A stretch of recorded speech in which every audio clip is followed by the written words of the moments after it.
Comme je vous ai dit, mes élèves, on va voir ensemble un exercice sur la bissectrice d'un angle.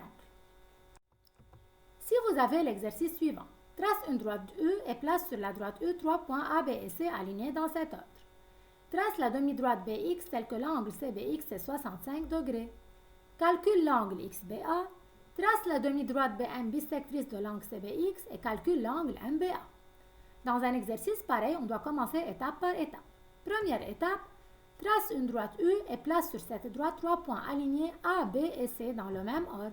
Et voilà. Moi, je sais, mes élèves, que lorsque j'ai 3 points alignés, c'est-à-dire j'obtiens un angle plat, un angle de 180 degrés.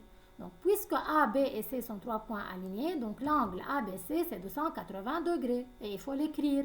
Pourquoi? Car si après j'ai besoin de l'utiliser dans un calcul, je peux l'utiliser. On passe maintenant à la question B. Trace la demi-droite BX telle que CBX égale 65 degrés.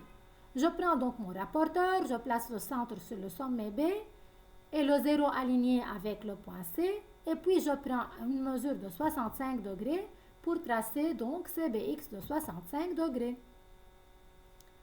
Question C. Calcule l'angle XBA. Pour calculer l'angle XBA, moi j'ai déjà dit que l'angle ABC c'est 180 degrés et je connais l'angle XBC qui est 65 degrés.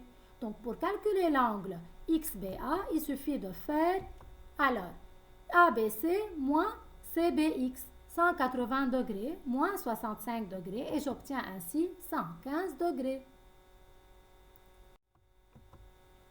On continue maintenant avec la question D. Trace la demi-droite BM bissectrice de l'angle CBX. Nous, on a déjà vu que la bissectrice coupe l'angle en deux parties égales. Donc, pour tracer BM qui coupe l'angle CBX en deux angles égaux, je dois faire un calcul. Je ne peux pas le tracer seulement, je dois écrire comment j'ai trouvé la mesure des angles CBM et MBX. Pour cela, il faut écrire le suivant. Alors, BM est la bissectrice de l'angle CBX, donc les deux angles égaux que j'obtiens sont CBM égale à MBX qui est égal à CBX divisé par 2. 65 degrés divisé par 2, c'est 32,5 chacun. Pour cela, maintenant, je peux utiliser aussi la mesure de ces angles si j'ai besoin dans un calcul.